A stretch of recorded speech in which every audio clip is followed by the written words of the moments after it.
بعقل بزبن يتحللنا نسرح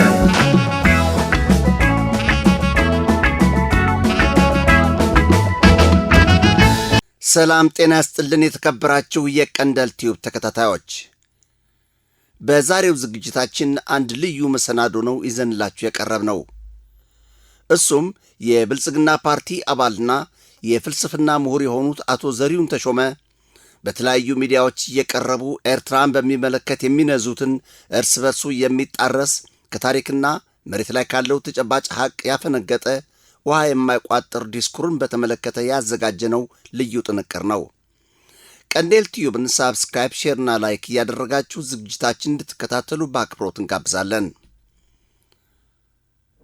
ምሁር ማለት ፊደል ካልቆጠረው በተሻለ ነገሮችን ከተጨባጭ ሁኔታ ጋር እያገናዘበ የሚረዳና የሚተነትን ከስሜታዊነት ይልቅ በተጨባጭነት የሚያምንና የሚሟገት ሐሰትን፣ አድርባይነትን ለጥቅም ሲባል በውስጡ የሚያምንበትን በውስጡ ደብቆ ጥቅም ያስገኝልኛል ብሎ ያመነበትን አካል ካባ ተላብሶ በአስመሳይነት የሚጓዝን አካል የሚጠየፍ ማለት ነው።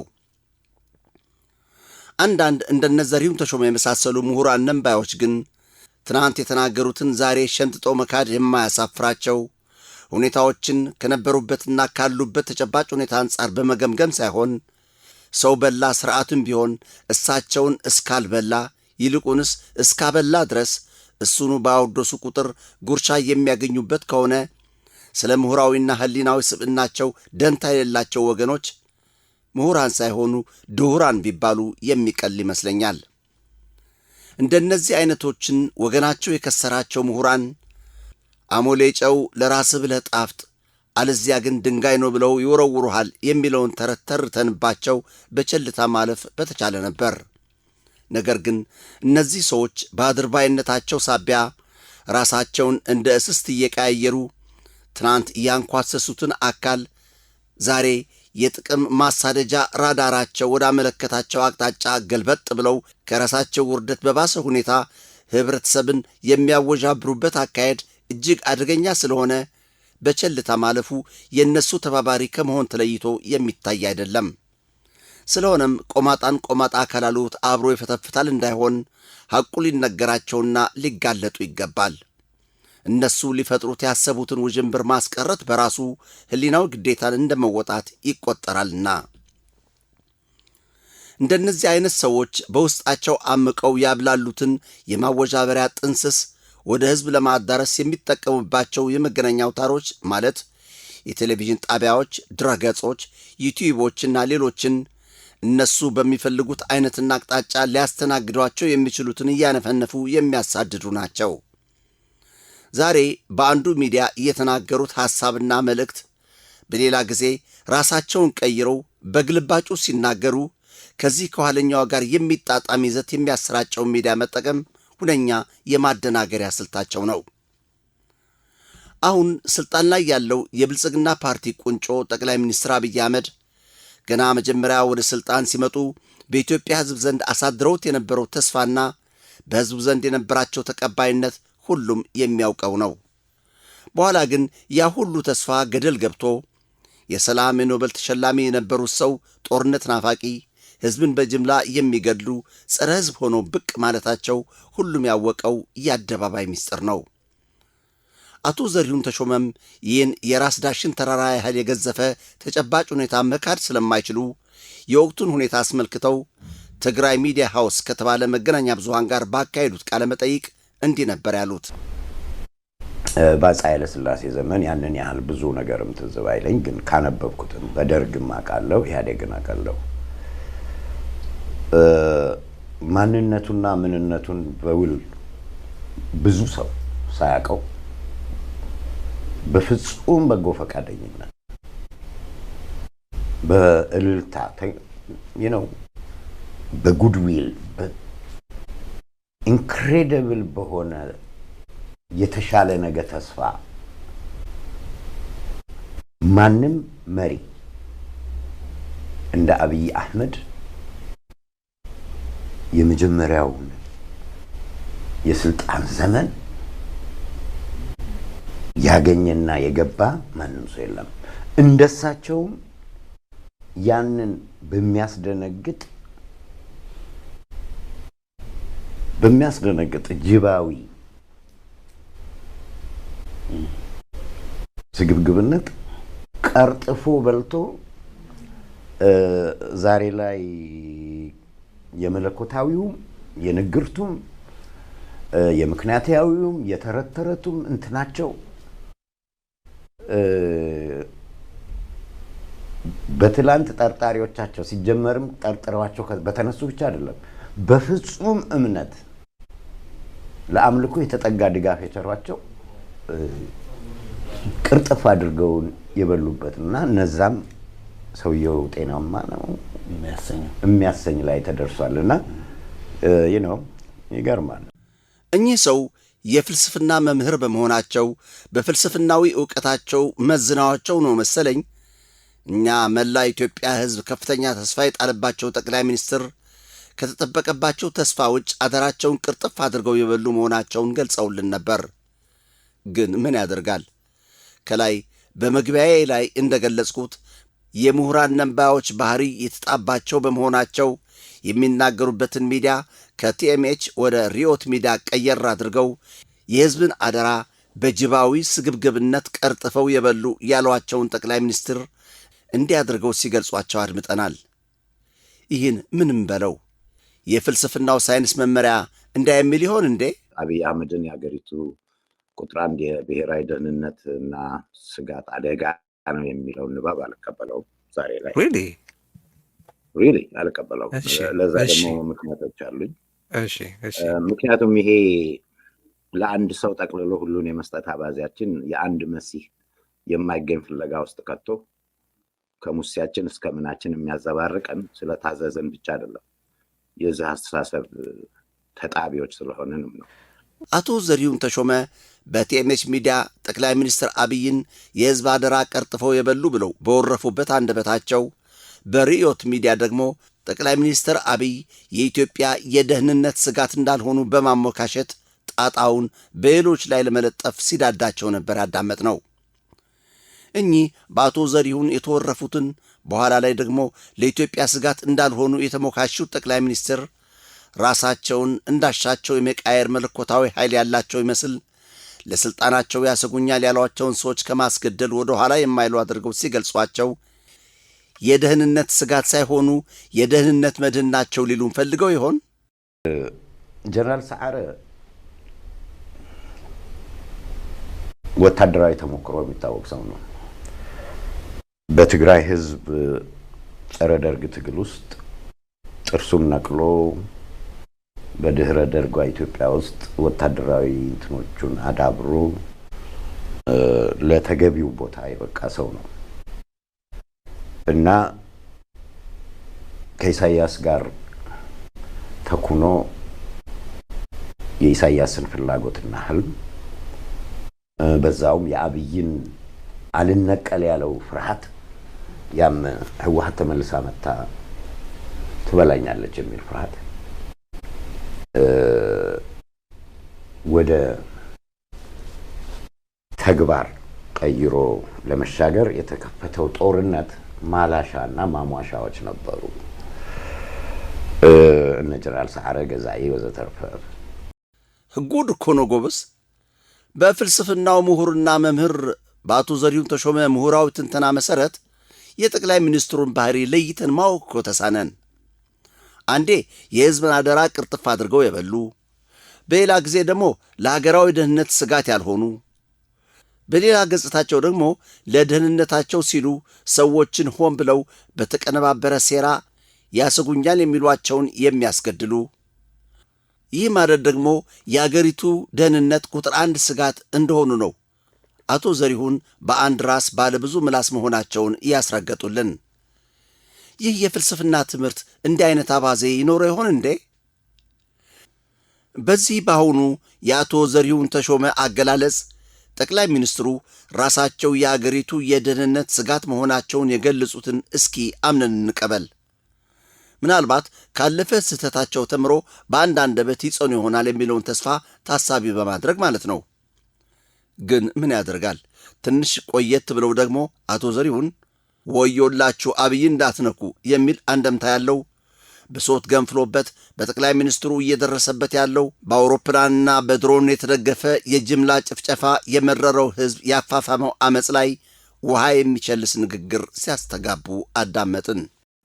እና በአጠቃላይ የህልውና ስጋት አለብኝ የሚል ኢትዮጵያ ውስጥ ኤኒ ኮርነር ያለ ወገን ውጊያ ጀምሮ ወደ 4 ኪሎ መሄድ የለበትም ነው ወይ የምትለው? አሁን የምትለኝ? አዎ የለበትም፣ ወደ 4 ኪሎ መሄድ አለበት፣ ግን በውጊያ መሆን የለበትም። ምክንያቱም 4 ኪሎ መድረሱም እርግጠኛ አይደለንም። እኔ አለመድረሱ አይደለም የሚያሳስበኝ፣ ኦልሬዲ አንክሶ ተቆምጦ የገረን አገር እናፍርሰው ከሆነ በስነ ስርዓት እናፍርሰው። ምንድነው አገር ለአንተ እንዴ?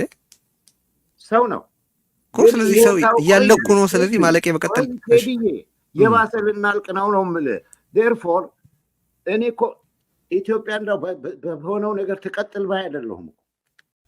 እኚህ የስልጣን ዕድሜያቸውን ለማራዘም ሲሉ የትግራይን፣ የአማራን፣ የኦሮሞንና ሌሎች ህዝቦችን በጭካኔ በመጨፍጨፍ ላይ ያሉት ጠቅላይ ሚኒስትር መላው የኢትዮጵያ ህዝብ ከዳር እስከ ዳር ሆ ብሎ በመነሳት ከስልጣናቸው ለማስወገድ ከፍተኛ ትግል እያካሄደ ባለበት በአሁኑ ወሳኝ ወቅት ጭራሽ ለይቶላቸው ፈላስፋው ዘሪሁን ተሾመ ጠቅላይ ሚኒስትሩ በስልጣን ላይ እንዲቀጥሉ ጸሎት እንደሚያደርሱላቸው ነግረውን እረፍ።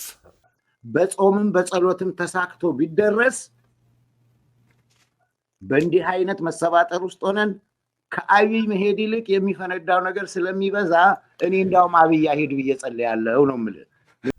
የተከበራችሁ የቀንደል ቲዩብ ተከታታዮች ስታዳምጡት እንደቆያችሁት አቶ ዘሪሁን ተሾመ አንድ ወቅት ላይ በጅብነት ባህሪ ተምሳሌ ስግብግብነት የህዝብን አደራ ቅርጥፍ አድርገው የበሉ ብለው የጠቀሷቸው ጠቅላይ ሚኒስትር አብይን በሌላ ጊዜ ደግሞ እንደ ሰፌድ ግልብጥ ብለው በስልጣን ላይ እንዲቀጥሉላቸው ጸሎት እንደሚያደርሱላቸው ነግረውን ነበር።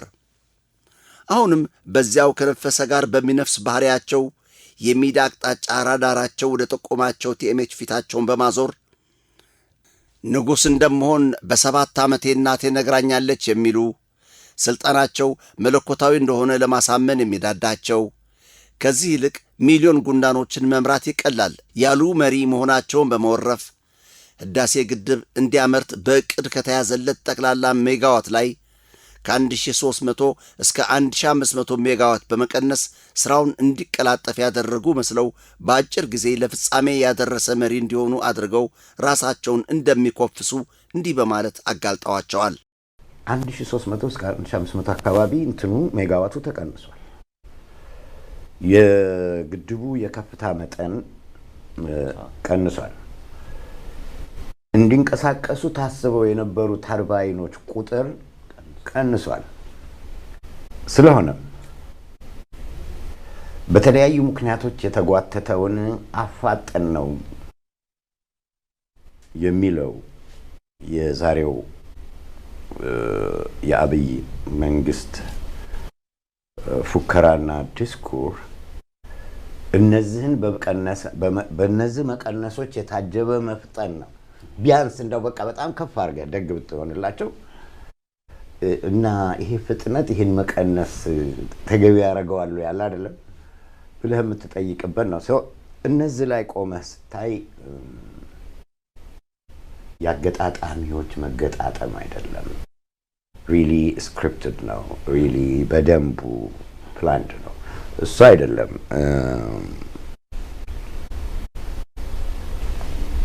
በ7 ዓመቴ ንጉስ እንደምሆን እናቴ ነግራኛለች የሚለው እውነትም ሊሆን ይችላል። ግን በዛች ወቅት ላይ መነገሩ የእሳቸው ወደ ወንበር መምጣት መለኮታዊ ገጽታ እንዲኖረው መቶ ኃይለ ማርያም መጥተው ዲቫይን ኢንተርቬንሽን ነው ብለው ሲሉ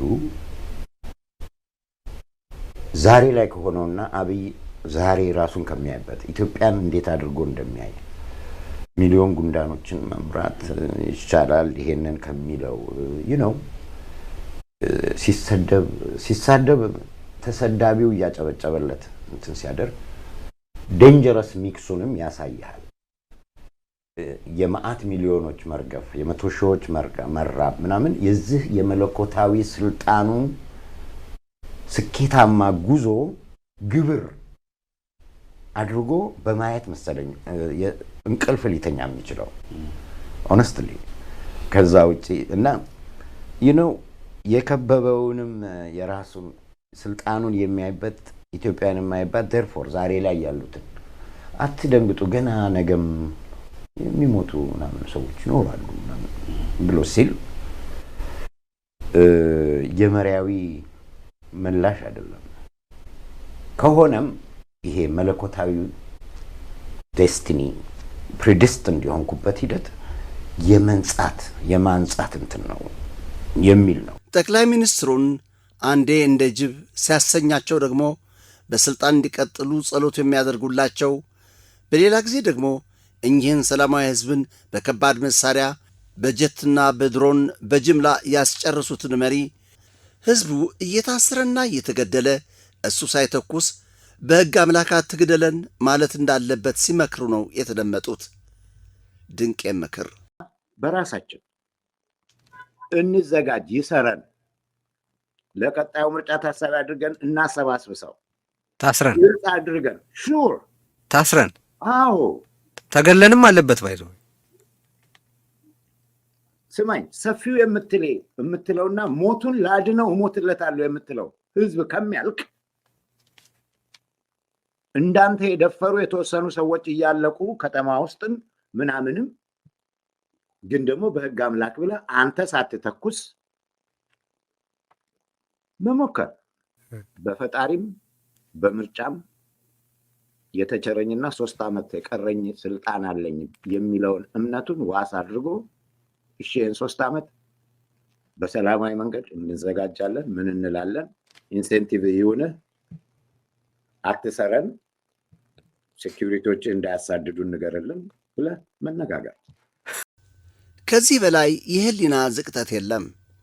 ከደርግና ከሌሎች የኢትዮጵያ ስርዓቶች ፈጸሙት ከሚባል ግፍና ሰቆቃ በ10 እጥፍ በሚያስከነዳ መልኩ በአሁኑ በሰለጠነው ዓለም መብቱ እንዲከበርለት የሚጠይቀውን ሕዝብ በመጨፍጨፍ ላይ ያለውን የብልጽግና ፓርቲ በምሁርነታቸው ማውገዝና መቃወም ሲገባቸው እጅና እግርህን ይዘህ የሚደርስብህን ዘግናኝ መከራ በሕግ አምላክ እያልክ በጸጋ ተቀበል በማለት ሥርዓቱን ማወዳደስ ቢዳዳቸው የሚገርም አይደለም። ምክንያቱም እሳቸው ራሳቸው ፓርቲያችን እያሉ አፋቸውን ሞልተው የሚናገሩለት የብልጽግና ፓርቲ አባል ናቸውና ከእባብ እንቁላል እርግብ መጠበቅ አይቻልምና። እንዲህ አይነት የምሁር ፈጣጣ በመሆን ከሁኔታ ጋር እየተገለባበጡ በገዛ አገራቸው ሕዝብ ሞትና ሰቆቃ የሚሳለቁ ሰው ስለ ሌላ አገር በጎ ነገር ያስባሉ ብሎ ከመጠበቅ ይልቅ ሰይጣን ተቀደሰ ሲባል ማመን ይቀላል። ደሞዛቸው የሚቆረጥላቸው በሚያስተምሩት የፍልስፍና ትምህርት ሳይሆን በሚፈለስፉት ሐሰትና በሚፈጥሩት የበሬ ወለደ ማጠልሻያ ሳይሆን አይቀርም መሰል ድንበር ተሻግረው ያንን ፓርቲያቸው ትናንት ሲያሞካሸው የነበረውን የኤርትራ መንግሥትም ሳይቀር ሲወርፉ ተደምጠዋል። ለሚደጎቡት ሾረፋ ሲሉ ሕሊናቸውን ሸጠው ለጸረ ሕዝብ ሥርዓት ያደገደጉ በመሆናቸው ወቅታዊ የብልጽግና ፖለቲካዊ ትኩሳትን ታሳቢ በማድረግ ጌቶቻቸውን ለማስደሰት ሲሉ ከአሁን ቀደም ስለ ኤርትራ ተብሎ የማያውቀውንና ከተጨባጭ ነባራዊና አሁናዊ ሁኔታ ባፈነገጠ መልኩ ውሃ ያልነካው አዲስ ትርክትና ሐሰት ሲደሰኩሩ ተደምጠዋል።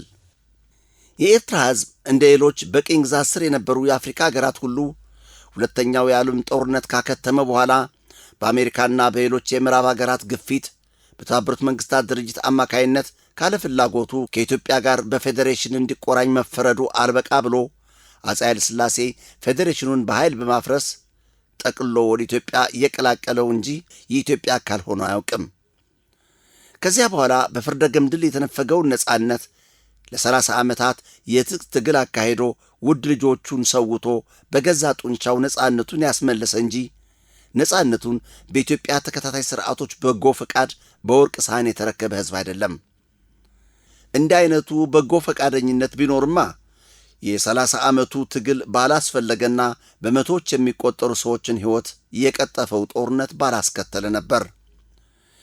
እኚሁ ታሪክን በተንሸዋረረ ዓይን የሚያነቡ የፍልስፍና መምህር ግን የኤርትራ ሕዝብ ነጻነቱን በኢትዮጵያ ገዢዎች መልካም ፍቃድ እንደተሰጠ አድርገው ይህም ኢትዮጵያ ለኤርትራ ያበረከተችው ውለታ እንደሆነ ተደርጎ እንዲቆጠርላቸው ሲናገሩ ሕዝብ ይታዘበኛል አለማለታቸው የገዛ ራሳቸውን አባባል ልዋስና ጅልግትርነት ነው።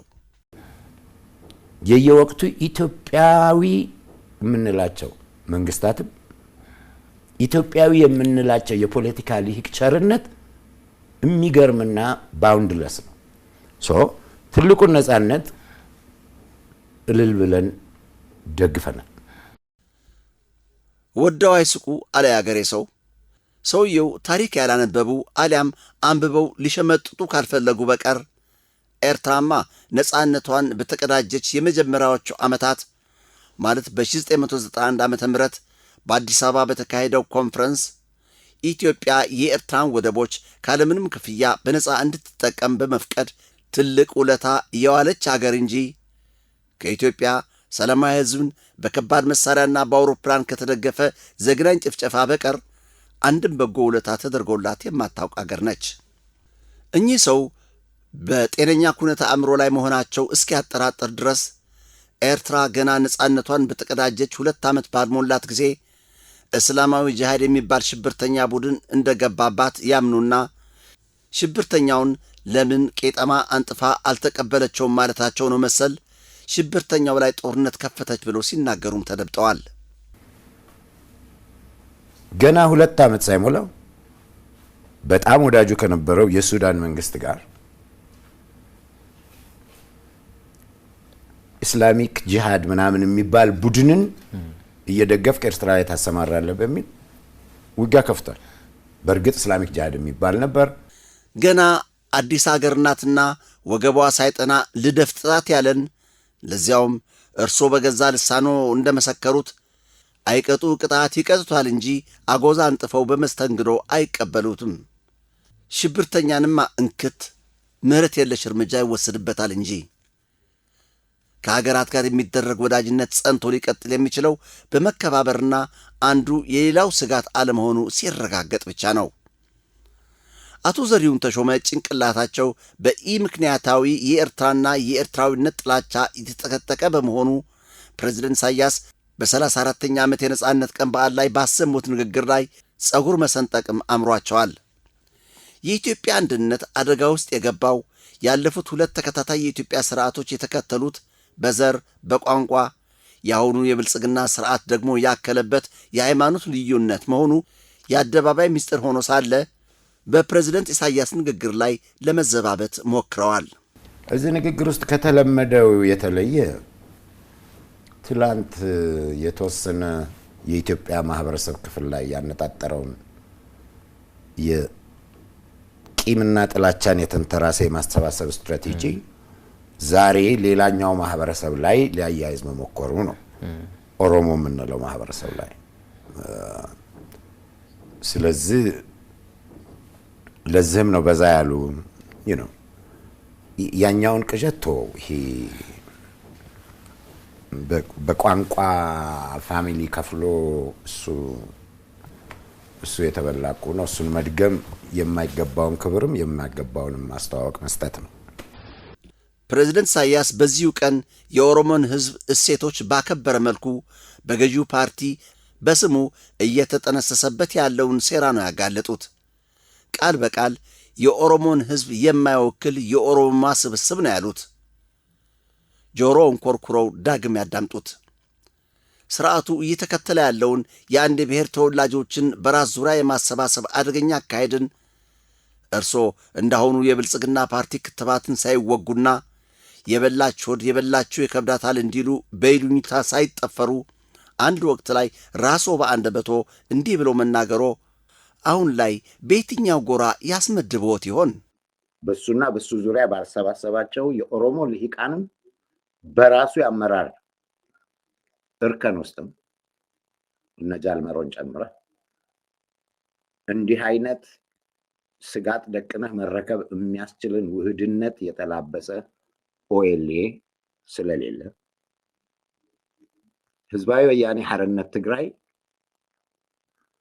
እንኳን በስጋትነት መልኩ ሆኖ አይደለም እንካ ብትለው 4 ኪሎን የሚፈልግም ባለመሆኑና በቂ ሆምወርክ እጁ ላይ ያለበት የራሱን ድንች ይዞ እንዲና እንዲህ የሚል ነው ያለው። እንደሚታወቀው ካለፉት ቅርብ ቀናት ጀምሮ በኤርትራና በኢትዮጵያ ጉዳይ ላይ አነጋጋሪ ሆኖ በመቀጠል ላይ ያለው የፖለቲካ ትኩሳት ከጠቅላይ ሚኒስትሩ ጀምሮ የተለያዩ ባለሥልጣናቱ በይፋና በስውር በቴሌቪዥን መስኮት ብቅ እያሉ የባህር በር ባለቤትነት ይገባናል የሚሉት አደገኛ አጀንዳ ነው። በ2018 ዓ.ም ዳግም ወደ ሰላማዊ ግንኙነት ተመልሶ የነበረውን የሁለቱን አገራት ወዳጅነት እያፈረሰ ያለው በኢትዮጵያ ባለሥልጣናት በተለይ ደግሞ በአብይ አህመድ እየተደሰኮረ ያለው የባህር በር ባለቤትነትን አስታኮ የሚነዛ ጠብ ያለሽ በዳቦ አይነት አካሄድ ነው። አቶ ዘሪሁን ተሾመ ግን ይህንኑ መላው ዓለም የሰማውን ሐቅ ለመደባበቅ የራስን እከክ ወደሚየልክክ ለማድረግ ሲሞክሩ ተደምጠዋል። እስኪ እናዳምጣቸው። ዛሬ ላይ አሰብን በኃይል ለመውሰድ ተዘጋጅቷል። አንደኛ በግልጽ ቋንቋ ተነግሯል። ሁለት ነገር በግልጽ ተነግሯል። ኢትዮጵያ እና የዛሬው መንግስት በተለይ የባህር ወደብ ለሀገራችን ያስፈልገናል። እንደውም ጠቅላይ ሚኒስትሩ በቀደም ኢንተርቪዋቸው የሚቆጨኝም የሚጸጽተኝ ካሏቸው ነገሮች ውስጥ አንደኛው ተገቢ ባልሆነ እንትን ያጣናቸው አሉ ብለዋል። ይሄ ማለት ያንን በጉልበት ወስዳለሁ አይደለም። ሁለተኛው ክሊር ያደረጉት አዎ ያስፈልገናል፣ እዛ ላይ በጭራሽ አንተወውም። ሁለተኛ ይሄንን ግን ጦርነት ውስጥ ገብተን ሳይሆን ዓለም አቀፋዊ ግንኙነታችንን የዲፕሎማሲያዊ ወዳጅነታችንን እና ሌሎች ከጦርነት መለስ ጫና ማሳደር የሚችሉ ነገሮችን ተጠቅመን ጋራንቲድ የሆነ በሚሰጠን ሀገር ሉዓላዊ ሀብትነት ስር ሆኖ ግን ደግሞ እኛ በገባነው የስምምነት ዘመን ውስጥ በነፃነት የምናስተዳድረው እና ኖት ኦንሊ ንግድ ብቻ የምናካሄድበት ባህር ኃይላችንም የሚሰፍርበት ተብሏል። እዚህ ውስጥ አሰብ የተነሳው ቢቻልና ቢሳካ ኖሮ ቢሆንልን አሰብን እንዳው ሞስት ናቹራሊ ለኢትዮጵያ የተመቻቸው ወደብ ነው የተባለው።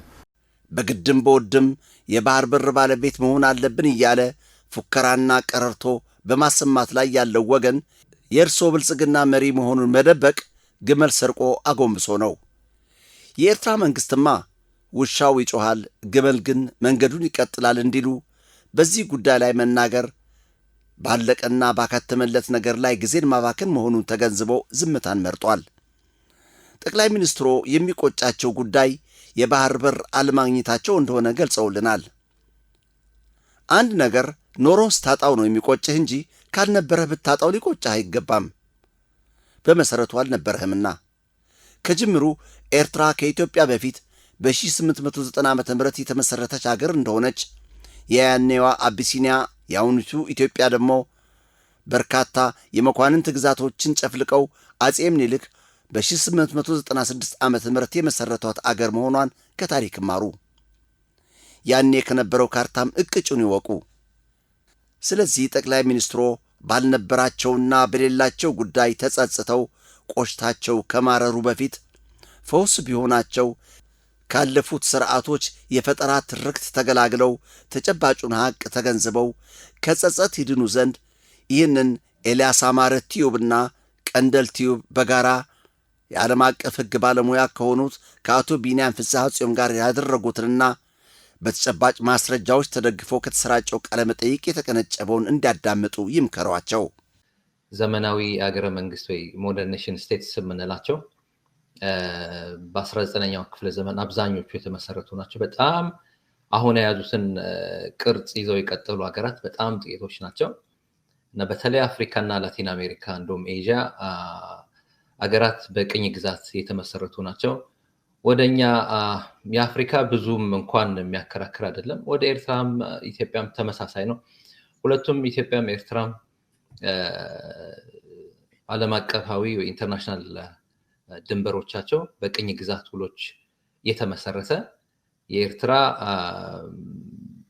ከኢትዮጵያ ጋር ከሱዳን እንዲሁም ከየመን ጋር በነበሩ ቅኝ ግዛታዊ ውሎች የተመሰረቱ ድንበሮች ይዛ በ1890 ኦፊሻሊ የጣሊያን ቅኝ ግዛት ሆና የተመሰረተች ሀገር ነች።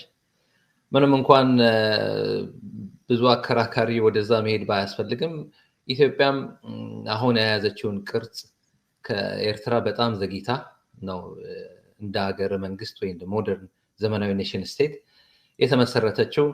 ኢትዮጵያ አሁን የያዘችውን ቅርጽ ራሱ በከበቧት ሀገሮች ከሱዳን እና ደቡብ ሱዳን እና ሱዳን በእንግሊዝ ቅኝ ግዛት ውስጥ ስለነበሩ ከነሱ ጋር በተደረገ ውል፣ ኬንያም እንዲሁ በእንግሊዝ ስር ስለነበረች፣ ሶማሊያም በሁለቱም በጣሊያን እና በእንግሊዝ ስር ስለነበረች፣ ጅቡቲም በፈረንሳይ ስር ስለነበረች በእነዚህ ሀገሮች ተከባ ውሉ የቅኝ ግዛት ውል የድንበር ውል በማድረግ በመፈጸም የተመሰረተች ዘመናዊት ሀገር ነች። ሞደርን ኔሽን ስቴት ምንለው። ምናልባት አንድ ካርታ አቶ ኤልያስ አማረ ካሳዩልን እሱ ካርታ ሊያሳይ ይችላል። በ19ኛው ክፍለ ዘመን አቢሲኒያ ወይ ኢትዮጵያ የምትባለው ሀገር ያኔ አቢሲኒያ የምትባለው ምን አይነት ቅርጽ እንደነበራት ያሳያል። እቺ ነች ኢትዮጵያ በ1896 ኢትዮጵያ የምትባለው። ይሄ በሙሉ ቀይ ያለው ሚኒሊክ 25 አካባቢ ቺፍደምስ ወይ ትንንሽ አገሮች ወይ አገሮችን ባይሆኑ ኪንግደምስ የምንላቸው ወይ አስተዳደሮችን ጨፍልቆ መጨረሻ ቅርጹን የያዘው ሌት ነው። በተለይ ራሱ ወደ መጨረሻ አካባቢ ከሄድን ከሁለተኛ ዓለም ጦርነት በኋላ ኦጋዴን ራሱ ወደ ኢትዮጵያ የተቀላቀለው ዘግየት ብሎ ነው። ስለዚህ የኢትዮጵያ መሰራረት ይሄ ነው። የኤርትራ መሰራረት የቅኝ ግዛት ውጤቶች ናቸው። ይሄ የሚያከራክር ነገር አይደለም። ይሄ ማፕ ይሄ ካርታ እኛ የሰራ ነው አይደለም። ይሄ የሊግ ኦፍ ኔሽንስ አርካይቭስ ውስጥ የሚገኝ ነው። ይሄ ግሬ ውስጥ ያለው አቢሲና የምትባለው 1896 እቺ ነች የተከበበችው በሙሉ። ይሄ ሌላ አይነት ከለር ይዞ ያለው ቦታ ኢትዮጵያ አገር በማቅናት የሚል ወይ ደግሞ ግዛት በማስፋት ወይ ወሰንን በማስፋት ኢትዮጵያ ተቆጣጥራ ይሄንን ድንበር ይዛ እንደ ሀገር የተመሰረተችው በቅርብ ጊዜ ነው። ስለዚህ ሁለቱም ሀገራት በተለይ የአፍሪካ ሀገሮች የቅኝ ግዛት ውጤቶች ናቸው እና ይሄንን ማወቅ አሁን ዛሬ ለምናደርገው ውይይት ጠቃሚ ይሆናል ብዬ ገምታለሁ። ከዚህ ወዲያ የኤርትራ ሉዓላዊ ግዛት አካል ስለሆኑት የኤርትራ ባህርና ወደቦች ላይ የባለቤትነት ጥያቄ ማንሳት ጉንጭ አልፋ ከመሆኑን ባሻገር ኢትዮጵያን በሰላማዊና ወዳጅነታዊ ስምምነት መሰረት የባህር በር ተጠቃሚነትን እድል ጥያቄ ምልክት ውስጥ የሚያስገባ መሆኑን ተረድተው የኢትዮጵያ ከፍተኛ ባለስልጣናት፣ ልሂቃንና ፖለቲከኞች የባህር በርን በተመለከተ የተያያዙት መንገድና ባለማወቅም ሆነ እያወቁ በፈጣጣነት በህዝብ ላይ ሊያሳድሩት የሚፈልጉት ግንዛቤ በታሪክ በጂኦግራፊም ሆነ በህግ ተቀባይነት የሌለው መሆኑን አምነው አዋጪውን አማራጭ ማለትም በሁለቱ ሀገራት ስምምነት መሰረት የባህር በር ተጠቃሚነት ሊያስገኝላቸው የሚችለውን ዲፕሎማሲ ለማመቻቸት ቢታትሩ እንደሚበጃቸው ልንመክራቸው እንወዳለን።